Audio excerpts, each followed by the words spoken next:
Ağdam, Füzuli və Xocavənd rayonlarında bərpa, tikinti və idarəetmə xidməti Ağdam şəhəri 5-ci yaşayış masivi məhəllə O121 üzrə binanın tikintisi işlərinin satın alınması ilə bağlı tenderə yekun vurub.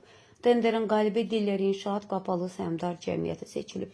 Tərəflər arasında bağlanacaq satın alma müqaviləsinin maliyyə dəyəri 8 milyon manat təşkil edir. Şirkət bu məbləğə bir bina tikəcək. Diller İnşaatın deputat Ülvi Quliyevə məxsus olduğu iddia edilir. İddia təsadüfən ortaya atılmayıb. Məsələ burasındadır ki, Diller İnşaatın təsisçisi Ülvi Quliyevin oğlu Orxan Quluzadədir. Orxan Quluzadə 2016-cı ildə medianın diqqətini cəlb edib.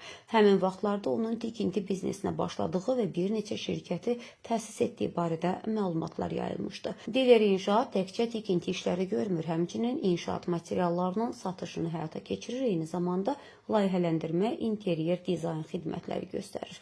Bir neçə il əvvəl Dərnəgüldə şirkətin seramik mərkəzi də açılıb. Ağdam, Füzuli və Xocavənd rayonlarında bərpa, tikinti və idarəetmə xidmətinin rəhbəri Leysan Məmmədovdur. Leysan Məmmədov bir müddət əvvəl oğlu Elnur Məmmədovun Sibrizdə dava salması ilə gündəmə gəlmişdi.